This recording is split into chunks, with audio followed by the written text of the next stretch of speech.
that if the diagonals of a quadrilateral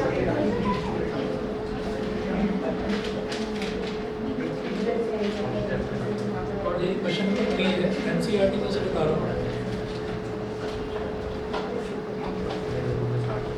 question number 3 है NCERT की exercise 8.1 का, NCERT की एक्सरसाइज 8.1 का question number 3।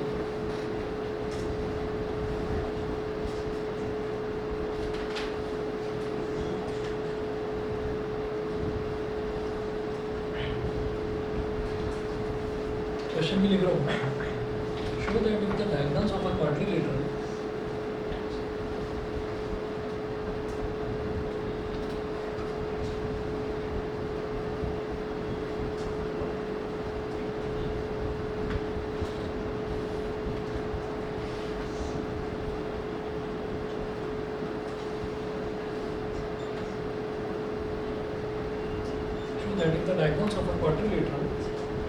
bisect each other at right angles,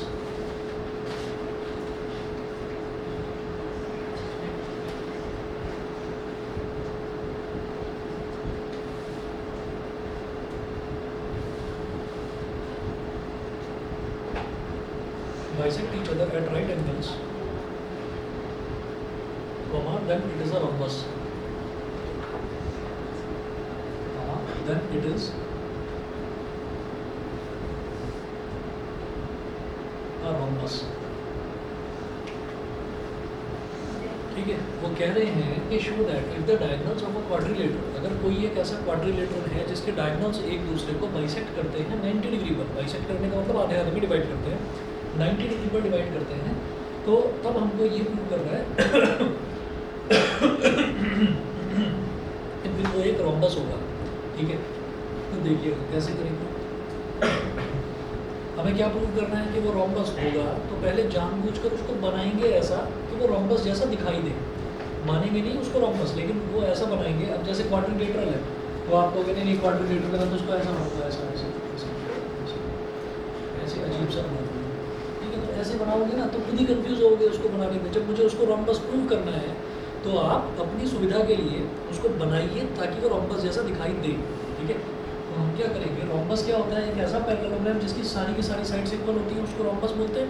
ठीक है, तो वैसा रोम्बस बनाएंगे।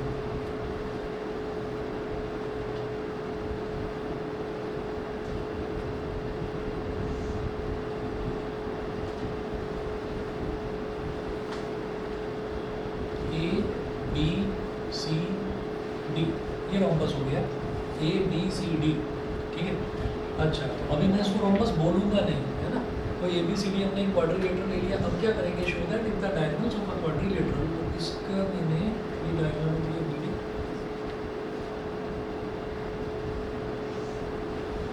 ये डायगोनल BC।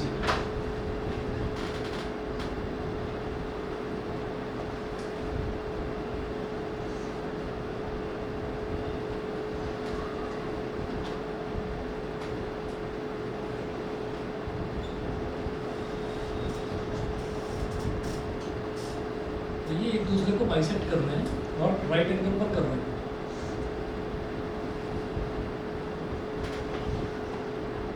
ये सेंट्रल पॉइंट ये O हो गया, AO is equal to CO और BO is equal to DO, ये हो गया। अब देखिएगा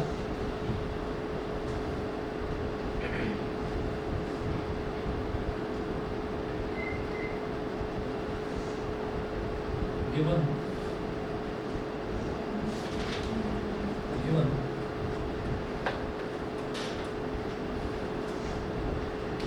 diagonals bisect each other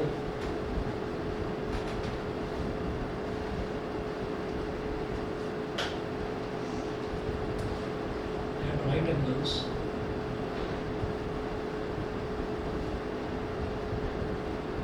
given diagonals bisect each other at right angles, so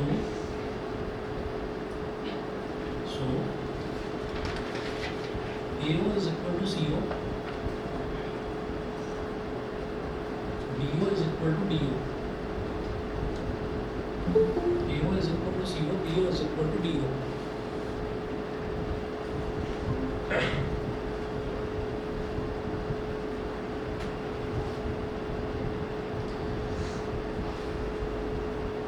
Rimsha आवाज़ आ रही है मेरी? Yes sir. अच्छा, ऑडियो वीडियो में कहीं कुछ प्रॉब्लम हो तो बताना। आज वो हमने चेंज करा है, जूम से गूगल मीट पर ले रहे हैं आज क्लास। चलिए जी, तो A O is equal to C O, A O is equal to C O, D O is equal to D O, ये चीज़ होती है। अब इसके बाद आगे चलते हैं। तो अब मेरे को एक काम करना है इसमें कि अब ना कोई दो ट्रायंगल ले लो, जैसे ये और ये, तो हम क्वाड्रिलेटरल में करके रहे हैं, हम तो ट्रायंगल का कॉन्फ्लुएंसी क्राइटेरिया यूज़ कर रहे हैं यहाँ पर, ठीक है, वही काम करेंगे अभी। तो बी ओ ए और बी ओ सी ले लिया, यहाँ लिखेंगे in triangle B O A and triangle B O C. दो ट्रायंगल ले लिए, ट्रायंगल बी ओ ए और ट्रायंगल बी ओ सी। भाई जो दो ट्रायंगल है इसमें जरा देखिएगा, B O is equal to B O common side, दोनों ट्रायंगल्स में लाई करने वाली साइड है, तो यहाँ लिखेंगे B O is equal to B O common side, B O is equal to B O common side, ये हो गया। उसके बाद हम ये कहेंगे कि angle B O A is equal to angle B O C, ठीक है, तो यहाँ मेंशन करेंगे angle B O A is equal to angle B O C is equal to 90 degree. तो एंगल बी ओ ए और angle B O सी ये दोनों के दोनों इक्वल हो गए और 90 डिग्री के इक्वल हो गए, ठीक है। इसके बाद O A is equal to O C, O A is equal to O C, यहाँ पर लिखिएगा गिवन दे रखा है, बाइसेक्ट हो रहे हैं ना, तो ओ A is equal to O सी ये भी दे रखा है।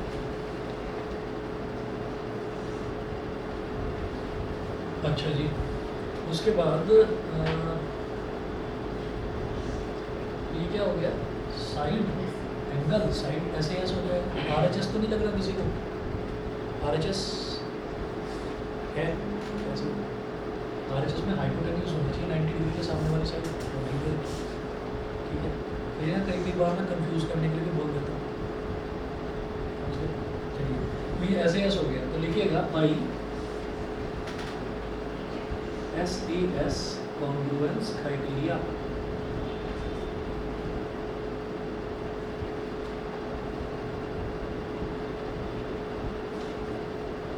By SAS congruence criteria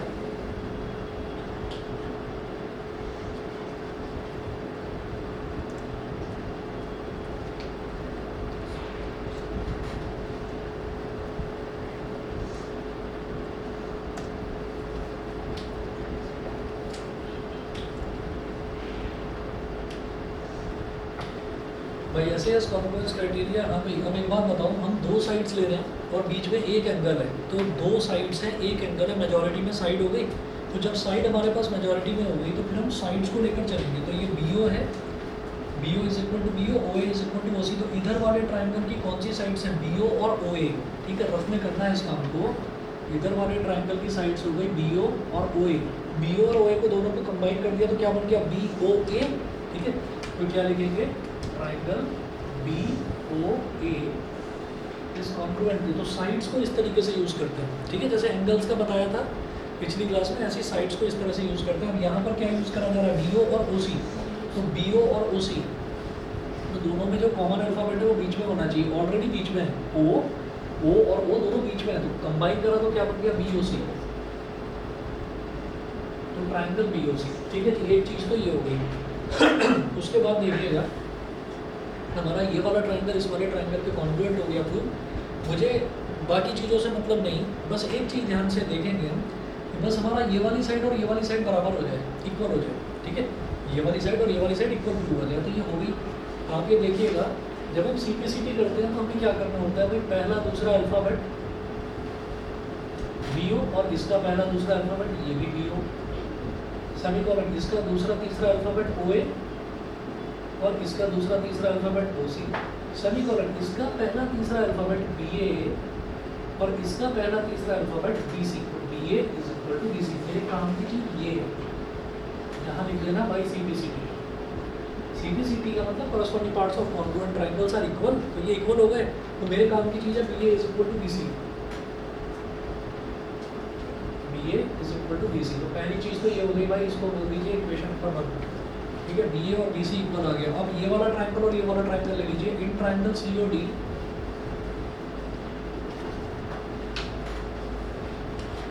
ठीक है, in triangle C O D and triangle C O B,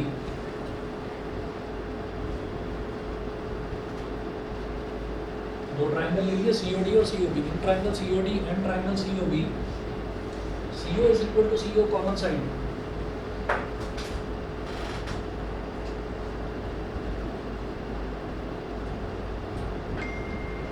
CO is equal to CO common side. अच्छा जी, उसके बाद angle COD is equal to angle COB,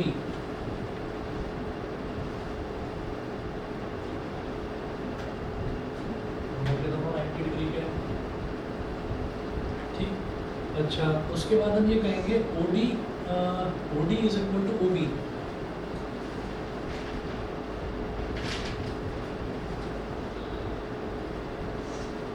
OD is equal to OB given, ये हमको दे रखा है। तो अब जरा देखिएगा कि ये भी ऐसे ऐसे हो गया, ठीक है। तो देखिएगा भाई ऐसे ऐसे कॉन्फ्लुएंस क्राइटेरिया,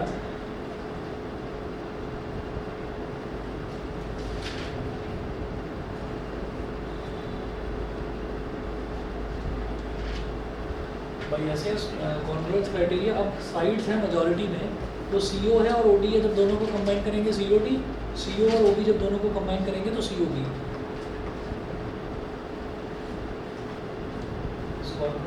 ट्राइंगल COD ये हो गया।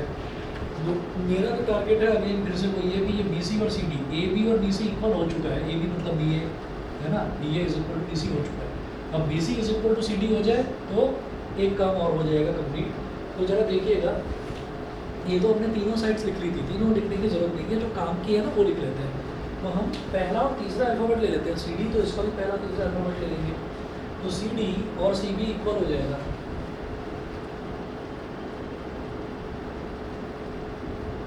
By CBCD,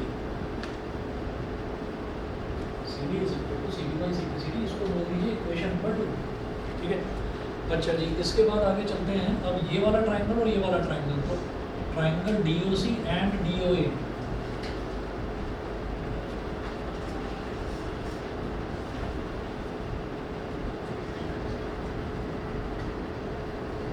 triangle DOC and triangle DOA, तो DO is equal to DO common side,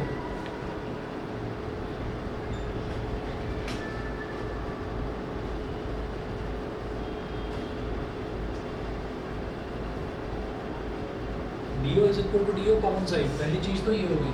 फिर है angle DOA is equal to angle DOC, angle DOC sorry, ये वाला ट्राइंगल लिया है तो ये DOC वाला, तो इधर इसका वाला एंगल लेंगे, इसका part, angle DOC is equal to angle DOA,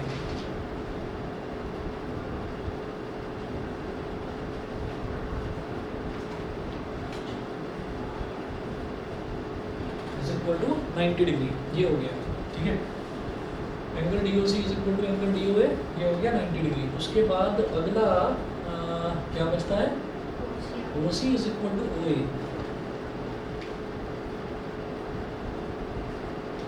OC is equal to OA given.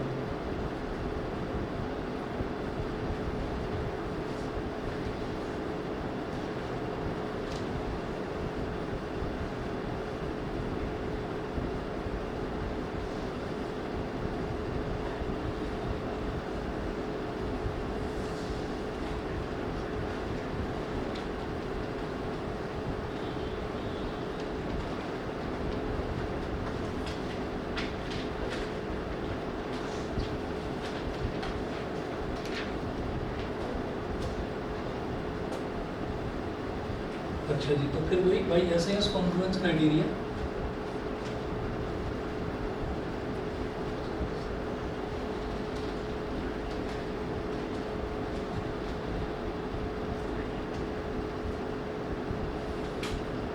भाई ऐसे कॉन्फ्लुएंस क्राइटेरिया अगेन वही, ये साइड्स मेजॉरिटी में है तो DO और OC को कंबाइन करेंगे DOC बन जाएगा, DO और OA को कंबाइन करेंगे DOA बन जाएगा, समझ गए, ठीक है। तो triangle DOC is confluent to triangle DOA, तो पहला और तीसरा अल्फाबेट क्या हो गया DC, इसका पहला और तीसरा अल्फाबेट हो गया DA, DC is equal to DA,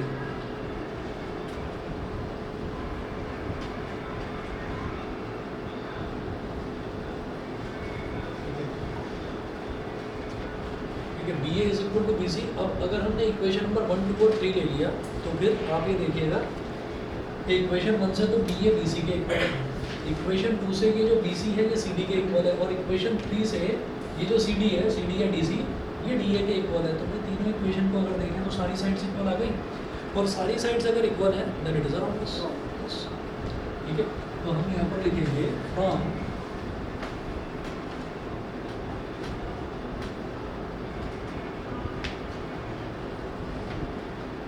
equation 1, 2 and 3 AB is equal to BC is equal to CD is equal to DA. So the given quadrilateral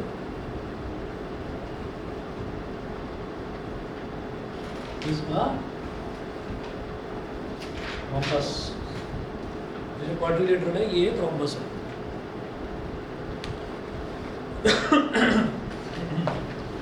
ठीक है जी। और किसी बच्चे को और कोई डाउट हो, नहीं तो फिर मैं आगे क्वेश्चंस कराता हूँ। कहीं कोई डाउट हो क्वाड्रिलेटरल नहीं?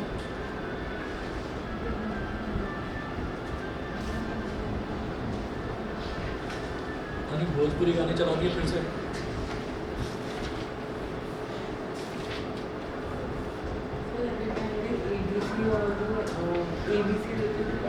क्या ADC और ABC ADC और ABC। हाँ, ऐसे आप कह रहे हो ADC ट्रायंगल ले लें और ABC ट्रायंगल ले लें, है ना? तो ये नहीं हो पाएंगे। नहीं हो पाएंगे, क्यों नहीं हो पाएंगे? क्योंकि हमको ना तो ये वाली साइड इसके इक्वल दे रखी है, ना ये इसके इक्वल दे रखी है। ये वॉल्यूम बढ़ती जा रही है इनकी।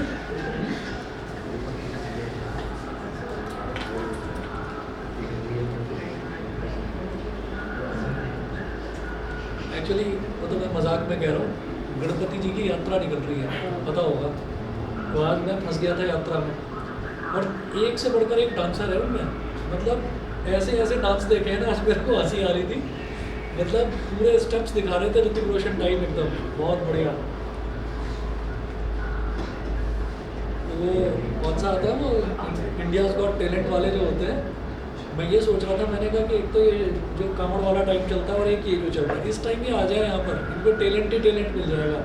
एक छोटा सा बच्चा पता नहीं अजीब ही तरीके से नाच रहा था, है ना? और ऐसा जैसे मतलब बड़े बड़े लोग डांस करते हैं ऐसे।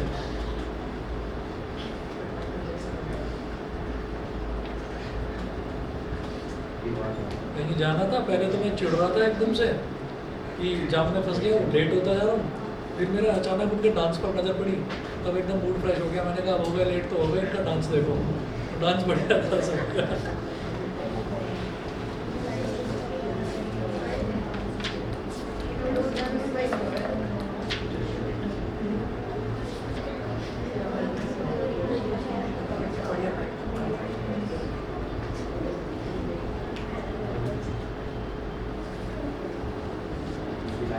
एग्जाम्पल नंबर 14 करवाया था शायद लास्ट क्लास में, देखना लास्ट एग्जाम्पल 14 था ना। एग्जाम्पल नंबर 15 देखते हैं। Example 15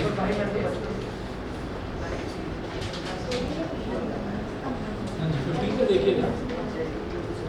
PQRS is a parallelogram. PQRS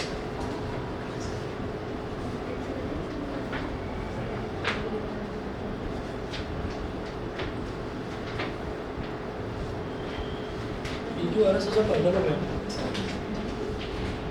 whose stop PX and QY are respectively stop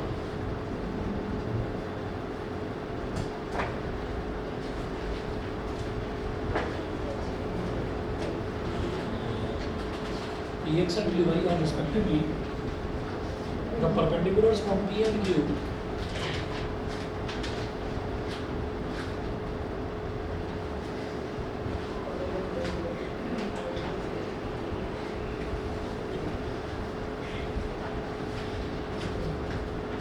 perpendiculars from P and Q to SR and RS produced.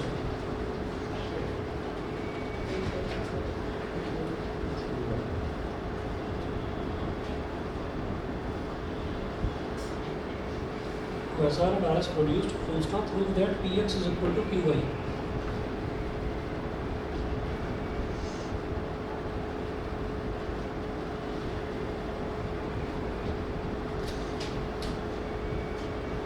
Px is equal to Qy. ठीक है, तो अब जरा देखिएगा, उन्होंने figure नहीं दे रखी है। PQRS इज अ पैरेललोग्राम, तो PQRS एक पैरेललोग्राम बना लेते हैं।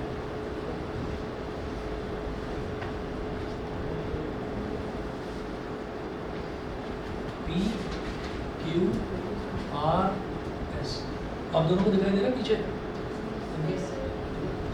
PQRS is a parallelogram. अब जरा देखिएगा, इन्होंने बोला कि Px and Qy are respectively the perpendiculars from P and Q to SR and RS produced। ठीक है, तो जरा देखिए, अगर ना Px जो परपेंडिकुलर है Px एंड Qy, तो Px यानी कि यहाँ से इस पर परपेंडिकुलर डाला जाएगा, तो SR पर तो वो परपेंडिकुलर आने वाला नहीं है, तो RS प्रोड्यूस पर आएगा। लिखा हुआ है इन्होंने respectively the perpendiculars from P and Q to SR and RS produced. तो हमने क्या करा कि RS प्रोड्यूस, तो इसको थोड़ा इधर प्रोड्यूस कर दिया ऐसे। ठीक है, अच्छा P से जब यहाँ परपेंडिकुलर ड्रॉप करेंगे,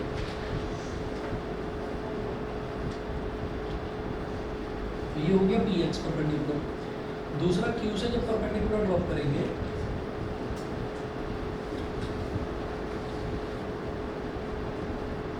ये हो गया Qy। समझ गए भाई, दोनों परपेंडिकुलर्स क्लियर है? ठीक है, अच्छा अब ये दो परपेंडिकुलर्स आ गए हमारे पास, फिर वो कह रहे हैं कि prove that Px is equal to Qy। आपको ये प्रूव करना है कि Px जो है वो Qy के इक्वल होगा। अच्छा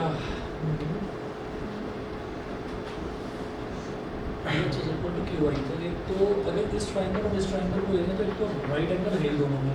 ठीक है, बस ट्राइंगल कॉन्ग्रुएंट प्रूव कर देने हैं तो हमारा काम बन जाएगा। उसके अलावा देखो कोई साइड या कोई एंगल बार बन रही है? यस, ये जो है PS और QR इक्वल है, कैसे इक्वल है? Opposite sides of a parallelogram. और बताओ सर, XS और Y RY इक्वल है।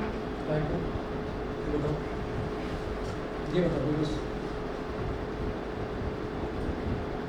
वैसे तो देखो दो पैरेलल लाइंस के बीच में जो परपेंडिकुलर डिस्टेंस है ना, वैसे तो वो इक्वल ही होता है।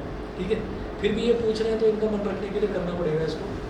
तो एक काम करते हैं, देखिए ऐसा होता है कि जो ये होता है हमारा, क्या कहते हैं, दो पैरेलल लाइंस के बीच में जब हम ट्रांसवर्सल ड्रॉ करते हैं, तो ट्रांसवर्सल से हमको ये समझ में आ जाता है कि जो ये वाला एंगल है वो इस वाले एंगल के इक्वल हो जाएगा, ऑल्टरनेट इंटीरियर एंगल। और ये वाला एंगल और ये वाला एंगल वैसे इक्वल है क्योंकि opposite angles of a parallelogram are equal. तो ये एंगल और ये एंगल इक्वल हो गया। ठीक है, ये साइड और ये साइड इक्वल हो गई, ये एंगल और ये एंगल इक्वल हो गया। तो दो एंगल इक्वल है और एक साइड इक्वल है, डबल AS से हो गया। बोलो, समझ गए? ठीक है, इसको AS से तो नहीं बोलेंगे ना, एंगल है बीच वाली साइड इक्वल होनी चाहिए, वो नहीं है। फिर अगला एंगल है, फिर अगली साइड है, तो एंगल साइड क्या है, समझ गए? ठीक है, अब लिख रहा हूँ इसको।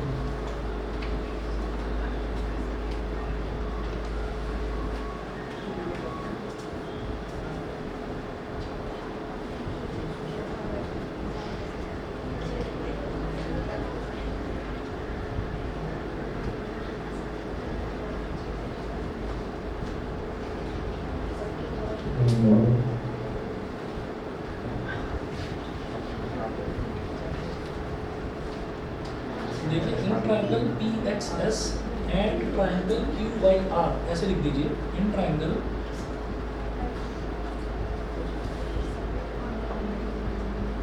PXS and triangle QYR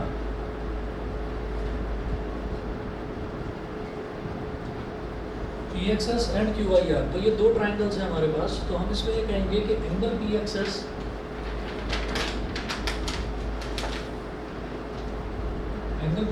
is equal to angle QYR is equal to 90 degree. 90 degree हो गया। फिर उसके बाद हम ये कहेंगे कि angle XSP angle X S P is equal to angle S P Q, यहाँ लिखेंगे alternate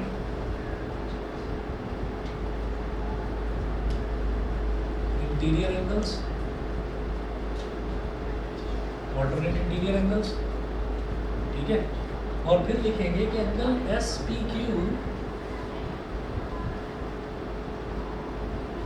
is equal to angle Y R Q. यहाँ रीजन में लिखना बेटा opposite angles of a parallelogram. जी जो एंगल एस पी क्यू है वो तो क्या एंगल क्यू वाई आर में नहीं आता? दोबारा बोलो, एंगल एस पी क्या Q angle Q Q Y R में नहीं है, मैं वही करवा रहा हूँ अभी कि ये वाला एंगल इस वाले एंगल के इक्वल हो गया और ये एंगल इसके इक्वल हो गया, तो 1 2 3 तीनों एंगल इक्वल हो गए, दैट्स वाई ये एंगल इस एंगल के इक्वल हो जाएगा, ठीक है। तो मैं क्या कर रहा हूँ, मैं इन दोनों चीज़ों को ब्रैकेट में डाल रहा हूँ ऐसे, और इन दोनों में कॉमन क्या दिखाई दे रहा है, एंगल एस पी क्यू। ये एंगल भी एस पी क्यू के इक्वल, ये एंगल भी एस पी क्यू के इक्वल, therefore angle X S P is equal to angle Y R Q. अब हमारा काम बन गया कि एंगल एक्स एस पी इस ट्राइंगल में लाई कर रहा है और एंगल वाई आर क्यू इस ट्राइंगल में लाई कर रहा है ना, तो angle X S P is equal to angle Y R Q, ठीक है। अच्छा, उसके बाद P S is equal to Q R, P S is equal to Q R, इसमें रीजन लिखिएगा opposite sides of a opposite sides of a parallelogram, opposite sides हो गई। तो अब क्या हो जाएगा हमारे पास, देखिए एंगल एंगल साइड, इधर भी एंगल एंगल साइड, तो भाई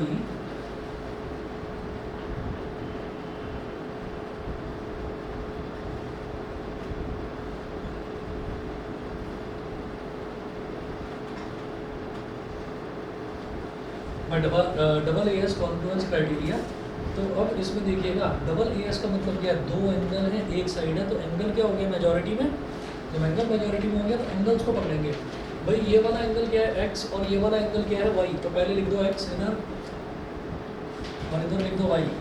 फिर दूसरा कौन सा एंगल है, ये वाला, ये s है और ये है r, तो यहाँ लिख दो s, सेकंड पोजीशन पर s लिख रहे हैं तो इधर भी सेकंड पोजीशन पर आप r लिख दीजिए, ये r हो गया, xs हो गया, yr हो गया। उसके बाद जो तीसरा अल्फ़ाबेट बचा वो क्या बचा, xs आपने आ गया, p बचा है, तो p को चाहे बाद में लिख दो चाहे पहले लिख दो या बीच में लिख दो, चलो पहले लिख देते हैं। तो इसका बचा हुआ अल्फ़ाबेट क्या है, तो q, तो q को भी पहले लिखा जाएगा।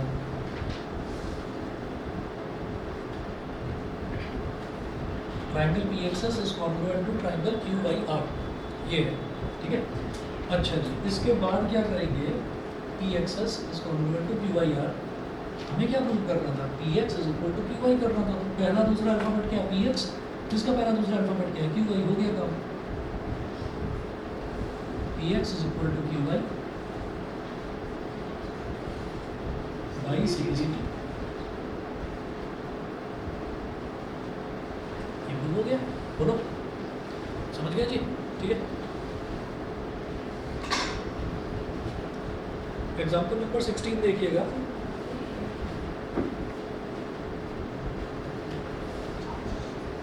रिमशा क्लियर है?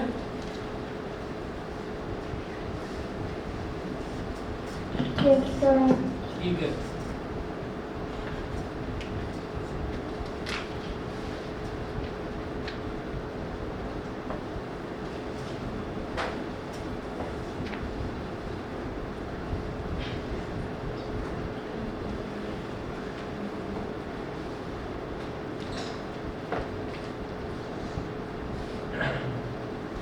एग्जाम्पल नंबर 16 देखिए।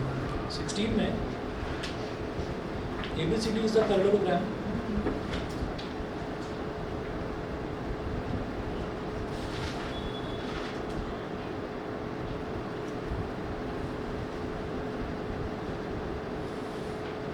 ABCD is a parallelogram. Full stop. AB is produced to capital E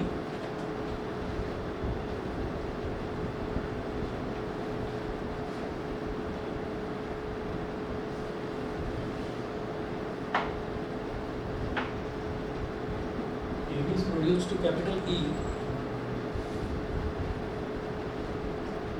so that BE is equal to AB.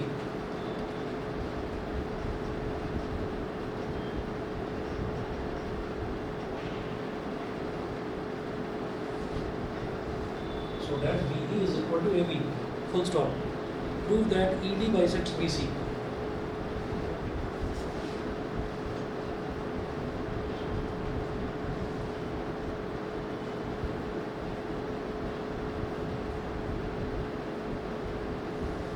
Prove that ED bisects BC.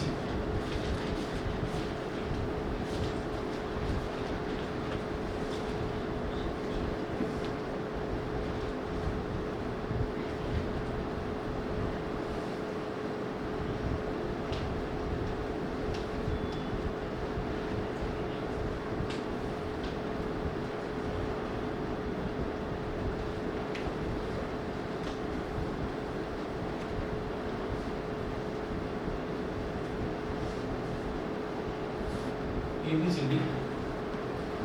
अब ये दे रखा है पैरेललोग्राम, तो हमने बना लिया अपनी तरफ से ABCD को पैरेललोग्राम बना लिया। फिर वो कह रहे हैं AB is produced to E so that BE is equal to AB। तो आपको AB को प्रोड्यूस करना है E तक so that BE is equal to AB, मतलब AB जितनी ही लेंथ आपको बना लेनी है। तो BE ये अब लगभग दिखाई दे रहा है कि BE और AB लगभग एक जितना ही है, थोड़ा सा लगाओ अपना। BE is equal to AB। Prove that ED bisects BC को, ED को D से E को ज्वाइन कर दीजिए।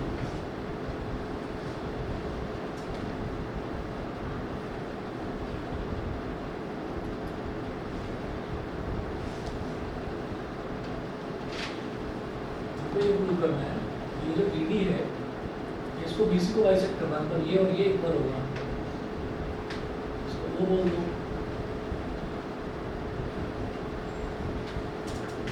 कैसे करोगे? सर ट्रायंगल DOC और triangle BOE। In triangle DOC and triangle BOE, दो ट्रायंगल ले लिए, ट्रायंगल DOC और ट्रायंगल BOE। ठीक है, अब इसमें हम क्या करेंगे, दोबारा बोलो। DC is equal to BE। BC is equal to B हो जाएगा क्या? Yes sir, सर AB और DC equal to ठीक है, फिर हो गया DC is equal to BE। DC is equal to BE, ये समझ गए?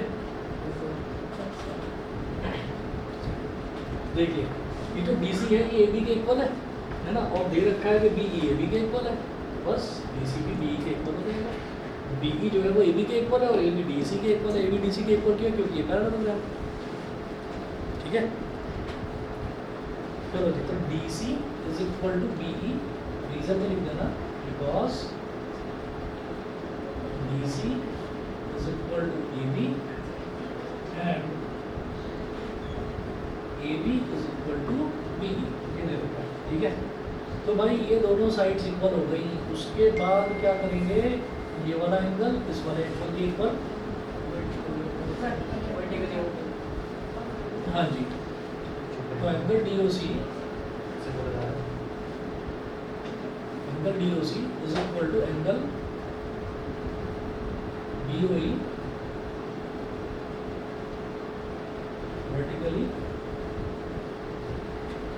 Opposite angles, vertically opposite angles.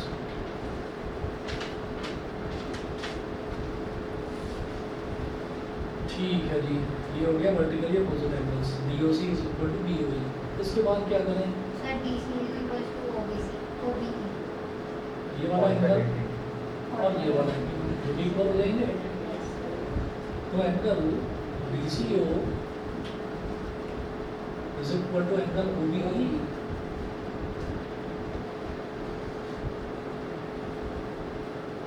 ये हो गया जी alternate interior angles.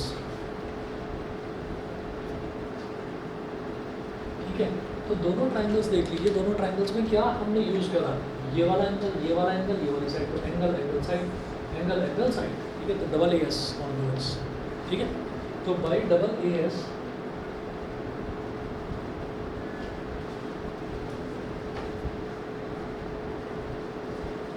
Congruence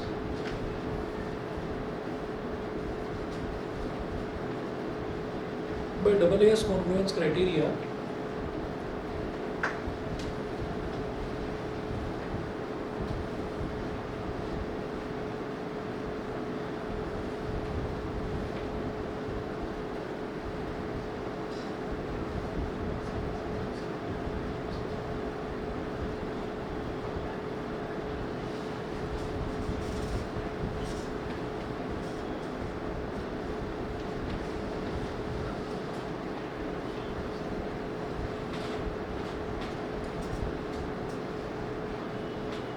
bye double S congruence criteria. अब आप ये देखिएगा कि दो एंगल हैं और एक साइड है, तो ये ओ है और ये ओ है, तो इधर लिखिए ट्राइंगल, ये ट्राइंगल का सिंबल बाद में बनाना, पहले लिखो ओ और इधर भी लिखो ओ, फिर इसका सी और इसका बी, तो दूसरे पोजीशन पर लिख दो सी और इधर दूसरे पोजीशन पर लिख दो बी। अब बचा हुआ अल्फ़ाबेट कौन सा है, डी ओ सी था, तो आपने ओ सी लिख दिया, अल्फ़ाबेट डी बचा तो डी को पहले लिख दो।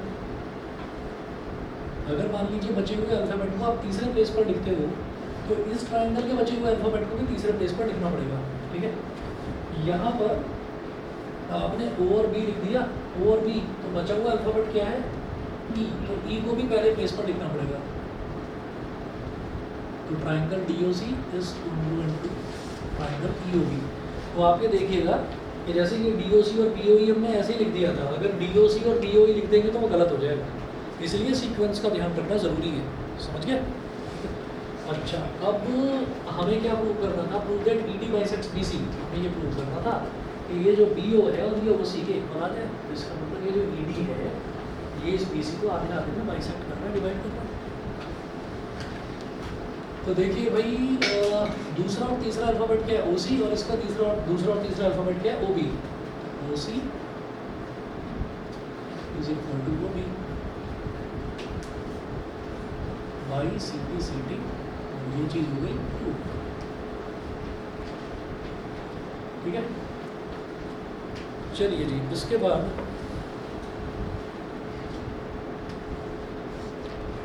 अगला देखेंगे जी example number 17।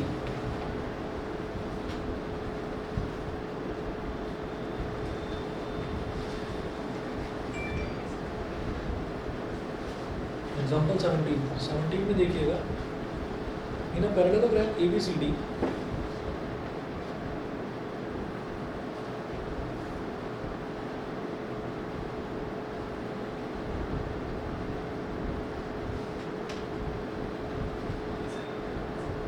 in a parallelogram ABCD, comma AB is equal to 10 centimeter,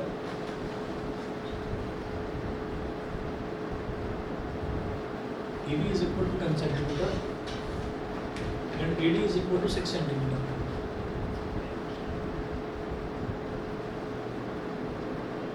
And AD is equal to 6 centimeter. Full stop. The bisector of angle A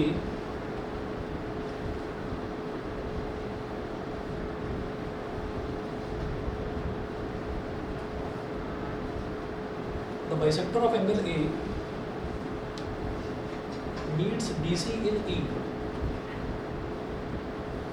Meets DC in E. Full stop. AE and BC produced meet at F. AE and BC produced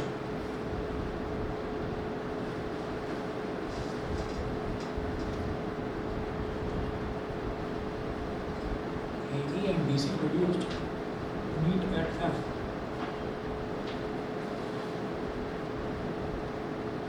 Meet at F. Full stop. Find the length of CF.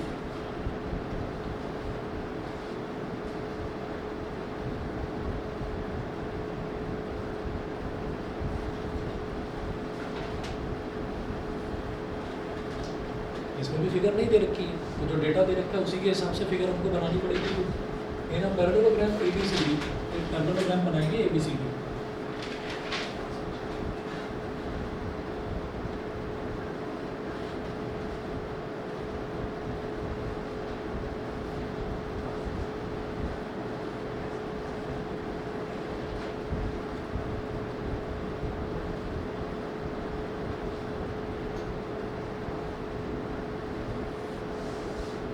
In a parallelogram ABCD, AB is equal to 10 centimetre, तो AB दे रखा है 10 centimetre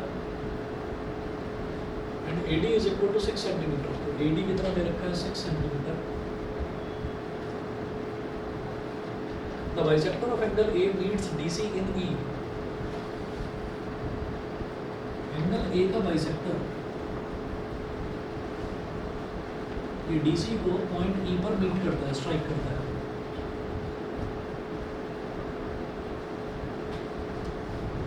DC E, फिर है AE and BC produced meet at F। AE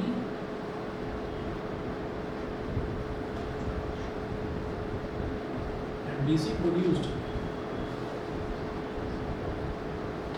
meet at F, तो ये point F हो गया। Find the length of CF, वो कह रहे हैं CF की लेंथ बतानी है आपको।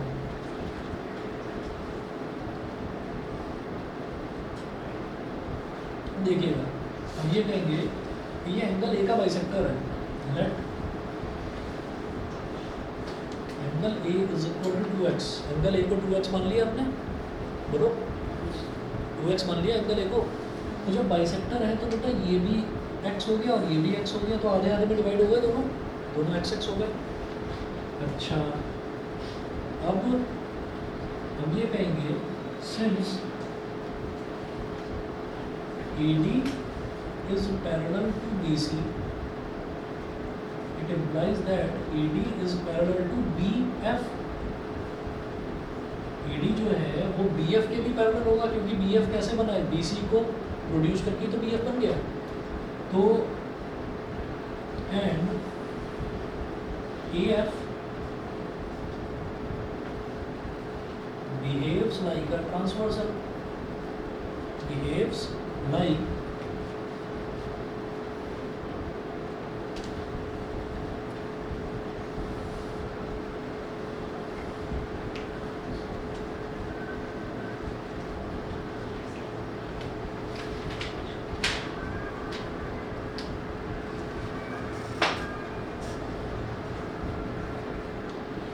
like a transversal।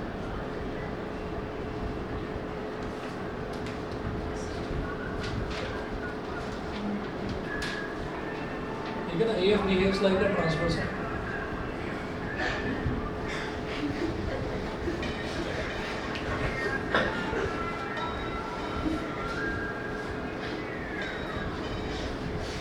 म्यूजिक नहीं सुना वो, चांदनी पूरा नहीं बोला, उसके बाद कुछ वो बंद हो गया music.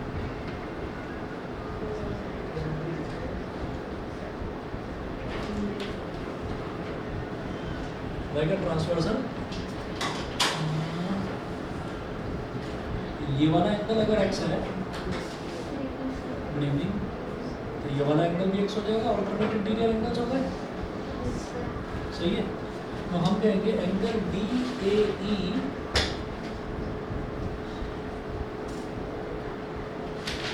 Angle DAE is equal to angle EFC।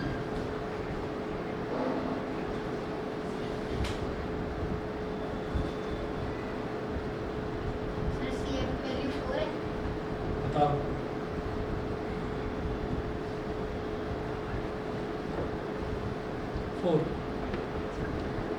तो ये भी x है, तो ये भी x है, तो भाई ये वाला एंगल भी तो इक्वल होगा ऑल्टरनेट इंटीरियर एंगल्स में। इन दो ट्रायंगल्स की बात कर रहा हूँ। सर ऐसा भी कर सकते हैं सर, एंगल AFB इक्वल है और BAF इक्वल है, तो सर AB और AF इक्वल होगा, AB और BF इक्वल होगा, क्योंकि आइसोसेलेस ट्रायंगल बन रहा होगा। दोबारा बताओ कैसे कैसे कैसे। BFA इक्वल है, BFA हाँ, और BAF इक्वल है, दोनों की वैल्यू x है। BF सर ये दोनों हमने x प्रूव कर दिया ना, तो तो कुछ आइस एक बात है। साइनस ट्रायंगल क्या तुम्हारे दिमाग में नहीं आती है ऐसी बातें, है ना? भाई जब ये भी x है ये भी x है तो फिर ट्रायंगल कॉन्ग्रुएंट प्रूव करने की क्या जरूरत है? बताते नहीं समझे को। चलिए जी, तो ये हमारा ये क्या है? बहुत बढ़िया, बहुत सही दिमाग लगाया। ये फालतू में हम लगे पड़े हैं इसको प्रूव करने। अरे ये तो प्रूव करना पड़ेगा x क्या? सर ये तो बताना पड़ेगा, ये तो बताना पड़ेगा तभी तो x आएगा। अरे तो ये वाला x और ये वाला x तो इक्वल हो ही गया।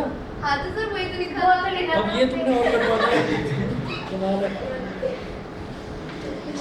अच्छा खासा लिख रखा था। सब गड़बड़ थोड़ी कराते हो, पास में बैठे हो ना तुम। मेरा पैर सूख गया। Angle DAE is equal to angle EFC is equal to x, bracket में लिख दीजिए से। So in triangle ABF, in triangle ABF, angle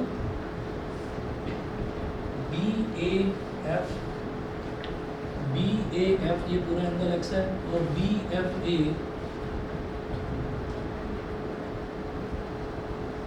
is equal to x। तो BAF के अपोजिट वाली साइड, ये BAF के अपोजिट वाली साइड, ये पूरी साइड, ये पूरी BF is equal to BFA के अपोजिट वाली साइड, ये पूरी side BA, BF is equal to BA sides opposite to equal angles of a triangle, sides opposite to equal angles of a triangle, BF is equal to BA। ये हो गया। अच्छा, जब BF BA के equal है तो फिर हमारे पास AD और BF is equal to 10 centimetre. BF को क्या लिखेंगे? BC plus CF is equal to 10। और ये जब 6 है तो BC भी 6 होगा, पैरेललोग्राम की अपोजिट साइड्स इक्वल।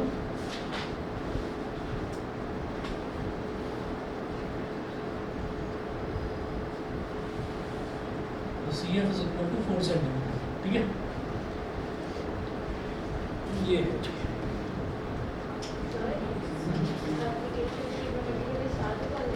कर दो।